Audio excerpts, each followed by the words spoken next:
সুপ্রিয় শিক্ষার্থীবৃন্দ, আশা করি তোমরা সকলেই ভালো আছো।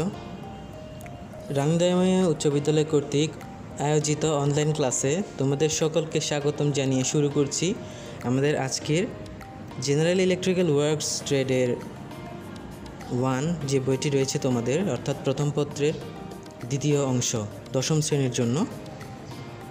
স্টার সংযোগিত সার্কিটের পাওয়ার বের করা, অর্থাৎ পাওয়ার নির্ণয় করা। এর আগের ক্লাসটি নিশ্চয়ই তোমরা দেখেছো এবং বুঝতে পেরেছো যে ভেক্টর ডায়াগ্রামটি দেখিয়েছিলাম এবং ভোল্টেজ কারেন্ট আর ফেজ ভোল্টেজ আর লাইন ভোল্টেজ এই সম্পর্কিত যে ইকুয়েশনগুলো দেখিয়েছিলাম সেগুলো নিশ্চয়ই তোমরা বুঝতে পেরেছো। এখানে হয়তো আরও একটি টপিক বাদ গিয়েছে, যেটি আমি পরবর্তী ক্লাসে কভার করে দেওয়ার চেষ্টা করব। তো আজকে আমরা দুটি অঙ্কের নিয়ম এই অধ্যায়টিতে, চতুর্থ অধ্যায়ে তোমরা দেখতে পারবে লাস্টের দিকে বেশ কয়েকটি অঙ্ক রয়েছে, গণিত রয়েছে, যে ম্যাথগুলোর নিয়ম ম্যাক্সিমাম সেম, ঠিক আছে? মানে একটি দুটি সূত্র দিয়ে করা যেতে পারে যদি তোমরা বেসিক কনসেপ্টটা বুঝে ফেলতে পারো। তো আজকে আমি দুটি নিয়ম, মানে একটি নিয়ম ঠিক আছে, এবার দুটি অঙ্কের সাহায্যে তোমাদের বোঝানোর চেষ্টা করব। তো লক্ষ্য করো তোমরা, এখানে বলছে কি একটি 3 ফেজ 4 তার বিশিষ্ট স্টার সংযোগিত সার্কিটে ভোল্টেজ 400 ভোল্ট, ঠিক আছে? ফ্রিকোয়েন্সি হচ্ছে 50 হার্টজ এবং পাওয়ার ফ্যাক্টর হচ্ছে 0.8। এখানে বলে রাখি 0.8-এর জায়গায় 80% থাকতে পারে। 80% থাকলে সেটা 100 ডিভাইড করে 0.8-এ আসবে, অর্থাৎ 8-এ আনতে হবে 0.8-এ, দেন তোমাদের অঙ্কটা করতে হবে। তারপর দেখতে পাচ্ছি সার্কিটের লাইন কারেন্ট আছে 25 অ্যাম্পিয়ার, ঠিক আছে? তো বললো কি সার্কিটের লাইন কারেন্ট যদি 25 অ্যাম্পিয়ার হয়, ওই সার্কিটের পাওয়ার নির্ণয় করো। তো আমাদের এখানে কিছু ইনফরমেশন দিয়েছে, যে ইনফরমেশনগুলো তোমরা দেখতে পাচ্ছ। বলছে কি একটি 3 ফেজ, তো এটি কত ফেজ? 3 ফেজ। এখানে একটি 3 ফেজ 4 তার বিশিষ্ট স্টার সংযোগিত সার্কিটের কথা বলেছে, যেখানে ভোল্টেজ হচ্ছে 400 এবং ফ্রিকোয়েন্সি আছে 50 হার্টজ। তারপর পাওয়ার ফ্যাক্টর দিয়েছে 0.8। তো আমি কি বলেছিলাম, পাওয়ার ফ্যাক্টর যদি পার্সেন্টে দেওয়া থাকে তাহলে তোমাদের 100 ডিভাইড করে 0.8-এ নিয়ে আসতে হবে। তারপর সার্কিটের লাইন কারেন্ট দিয়েছে 25 ampere.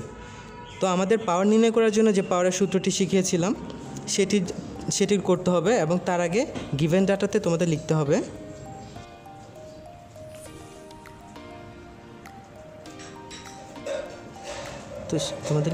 Line voltage equal to 400 volt. Frequency যদিও বা প্রয়োজন নেই, তাও আমি লিখছি 50 হার্টজ। তারপর পাওয়ার ফ্যাক্টর, এটি খুব দরকারি একটা জিনিস। পাওয়ার ফ্যাক্টর দিয়েছে 0.8, এটাকে আমরা কস দিয়েও ডিনাইট করতে পারি। তারপর হচ্ছে সার্কিটের লাইন কারেন্ট, যেটি খুব গুরুত্বপূর্ণ। লাইন কারেন্ট ছাড়া কিন্তু তোমরা এটি বের করতে পারবে না। তো আমাদের কাছে লাইন ভোল্টেজ আছে 400 ভোল্ট, লাইন কারেন্ট আছে 25 অ্যাম্পিয়ার। তো আমরা এখানে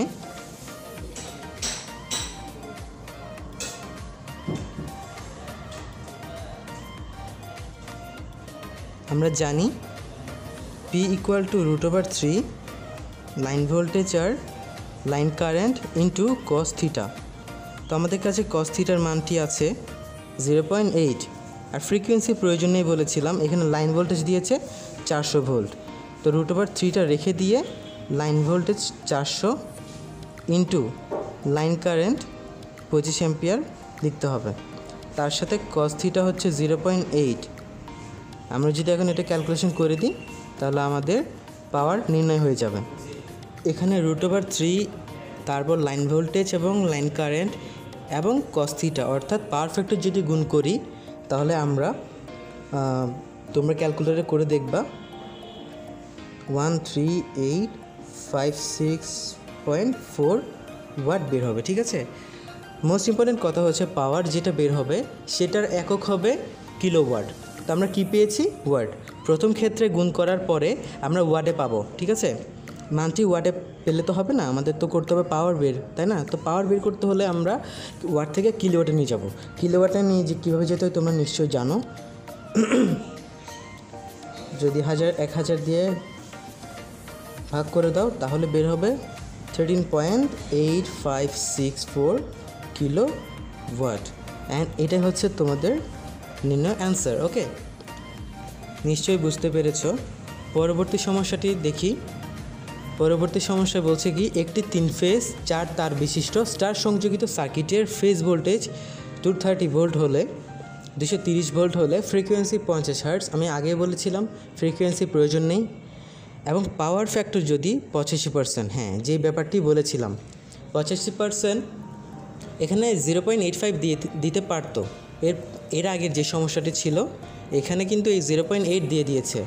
তো এই জায়গায় সেকেন্ড ম্যাথটিতে অ্যাকচুয়ালি তারা দিয়ে দেয় না, এখানে কি দিয়েছে 85%। তো 85%কে ভাগ করে আমরা যখন এটার মান 0.85 করব তখন আমরা পাওয়ার ফ্যাক্টরটি পেয়ে যাব। তাহলে সার্কিটের লাইন এখানে লাইনের কারেন্ট হবে, ঠিক আছে। তো সার্কিটের লাইনের কারেন্ট 25 অ্যাম্পিয়ার হলে ওই সার্কিটের পাওয়ারটি নির্ণয় করতে হবে। তা আমরা পুনরায় সেম সূত্রের সাহায্যে আমরা পাওয়ারটি বের করে ফেলতে পারি, ঠিক আছে। তো এখানে আমরা পুনরায় যদি আগের মতো লিখি, দেওয়া আছে, অর্থাৎ গিভেন ডাটা দেওয়া আছে। তো এখানে একটি জিনিস মাথায় রাখতে হবে যে একটি 3 ফেজ 4 তার বিশিষ্ট স্টার সংযোগিত, অর্থাৎ স্টার বলছে নাকি ডেল্টা বলছে। যদিও বা আমরা প্রথম ক্ষেত্রে স্টার অঙ্ক করছি, তো স্টার বুঝলাম। এখন স্টারে কিছু রুলস অ্যান্ড রেগুলেশন রয়েছে, যেমন line current and phase current সমান ইকুয়াল, ঠিক আছে। আবার ফেজ ভোল্টেজ হচ্ছে √3 গুণ বেশি হচ্ছে লাইন ভোল্টেজ, ঠিক আছে। তো এগুলো নিশ্চয়ই তোমরা জানো। তাহলে এখন আমরা অঙ্কটি করার সময় আর যে জিনিসটা লক্ষ্য করতে হবে বলেছিলাম সেটি হচ্ছে সার্কিটের ফেজ ভোল্টেজ দিয়েছে নাকি লাইন ভোল্টেজ দিয়েছে। আশা করি তোমরা বুঝতে পেরেছো, এখানে ফেজ ভোল্টেজ দিয়েছে। ফেজ ভোল্টেজ কত দিয়েছে? 230 ভোল্ট। তাহলে দেওয়া আছে ফেজ ভোল্টেজ সমান 230 ভোল্ট, অর্থাৎ 230 ভোল্ট। ওকে, ফাইন। তো ফেজ ভোল্টেজ জিনিসটা কিন্তু খুব মনোযোগ সহকারে খেয়াল করবে। আমি এখানে কিন্তু শর্টকাটে লিখে দিয়েছি যে line volt equal to 400 volt, ঠিক আছে। তো এখানে লাইন ভোল্ট দিয়েছে, কোনো অসুবিধা নেই। তবে এখানে ফেজ ভোল্টেজ দিয়েছে, আমাদের বের করতে বলেছে কিসের? ওই সার্কিটের পাওয়ার নির্ণয় করতে বলেছে। তো ইটস ফাইন, নো প্রবলেম। আমাদের এখানে তো ফেজ ভোল্টেজ লাগবে, তাই না? এখানে তো লাইন ভোল্টেজ লাগবে না। আর তাছাড়া আমরা জানি line voltage and phase voltage √3 গুণ ডিফারেন্ট আছে তাদের, তাই না? ওকে, ফাইন। তারপর আমরা এখানে নিচে আসি। সার্কিটের লাইনের 25 অ্যাম্পিয়ার হলে, এখানে দেখো সার্কিটের লাইনের কি, আমি কারেন্টটা লিখতে ভুলে গেছি। এখানে হবে কারেন্ট, লাইনের কারেন্ট, অর্থাৎ line current 25 ampere. Line current 25 ampere, ঠিক আছে। এটাকে আমরা ফেজ ভোল্টেজ হিসেবে ভিপি দিতে পারি, আর এটা লাইন কারেন্ট হিসেবে IL দিতে পারি। তো একটা অসুবিধা হয়ে গেল না? বের করতে হবে ফেজ অর্থাৎ সার্কিটের পাওয়ার বের করতে হবে। তবে আমাদের কাছে আছে ফেজ ভোল্টেজ। এখানে অসুবিধা হয়েছে লাইন কারেন্ট, ঠিক আছে। তো লাইন কারেন্ট আমরা জানি, লাইন কারেন্ট আর ফেজ কারেন্ট স্টার সংযোগিত সার্কিটের ক্ষেত্রে ইকুয়াল, অর্থাৎ সমান। তো আমরা বুঝতে পারছি লাইন কারেন্ট যা, ফেজ কারেন্টও তা। তো এখানে আর কি প্রয়োজন আছে আমাদের? Power factor. তো পাওয়ার ফ্যাক্টর যেটাকে আমরা cos θ দিয়ে ডিনাইট করতে পারি।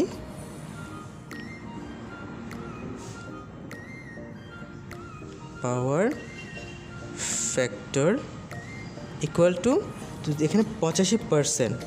তো আমি আগেই বলেছি 85%কে ভাগ করে 100 দিয়ে 0.85 এই ধরনের একটা সিচুয়েশনে নিয়ে আসতে হবে, ঠিক আছে। তো পাওয়ার ফ্যাক্টর পেলাম 0.85। ইটস ফাইন, আমাদের যা যা প্রয়োজন তা পেয়ে গিয়েছি। এখন আমরা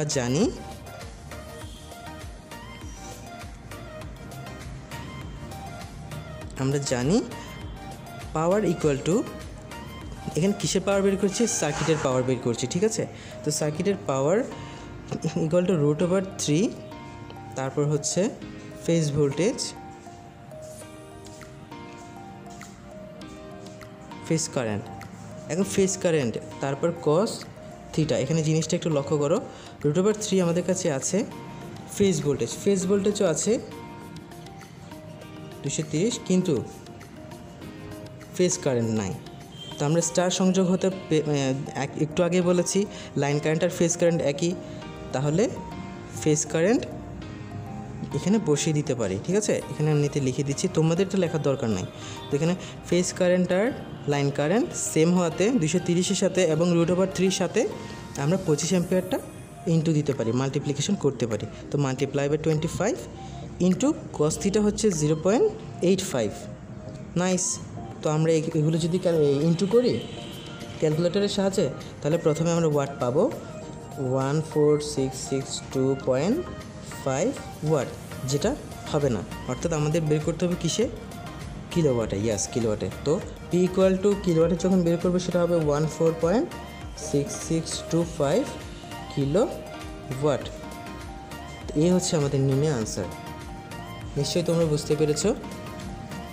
পরবর্তীতে আমরা এগুলো আরও ডিপলি আলোচনা করব এবং তোমাদের পাঠ্য বইয়ে যে ম্যাথগুলো রয়েছে সেগুলো তোমরা করার চেষ্টা করবে, অসুবিধা হলে বলবে। আর তাছাড়া আমি প্রতিটা অঙ্ক পার্ট বাই পার্ট করিয়ে দেওয়ার চেষ্টা করব। তো তোমরা ভালো থেকো, সুস্থ থেকো এবং মনোযোগ সহকারে অধ্যায়টি পুনরায় একবার রিভিশন দিও। কারণ তোমরা যদি লাইন ভোল্টেজ আর ফেজ ভোল্টেজ এগুলো চিনতে না পারো, লাইন কারেন্ট আর ফেজ কারেন্ট যে স্টার সংযোগের ক্ষেত্রে সেম, সেটি যদি জানতে না পারো, তাহলে কিন্তু তোমরা অঙ্কগুলো করতে পারবে না। কেন? কারণ অঙ্কগুলো কিন্তু খুব ইজি। তুমি দেয়া আছে জিনিসটা ধরতে পারলে এবং সূত্রের মধ্যে বসাতে পারলে ইন্টু করে কিন্তু উত্তরটি পেয়ে যাচ্ছ। তবে এখানে তোমাদের প্রশ্নে যেটা দেওয়া থাকবে সে প্রশ্ন থেকে ভ্যালুগুলো বের করতে হবে। তোমরা যদি ভ্যালুগুলো নিতে না পারো বা বুঝতে না পারো কখন ফেজ ভোল্টেজ ইউজ করতে হবে, কখন লাইন ভোল্টেজ ইউজ করতে হবে, সেটা যদি ধরতে না পারো, তাহলে তো তোমরা ম্যাথ করতেই পারবে না, তাই না? ঠিক আছে, তাহলে আজকে এই পর্যন্ত, দেখা হবে পরবর্তী কোনো ক্লাসে।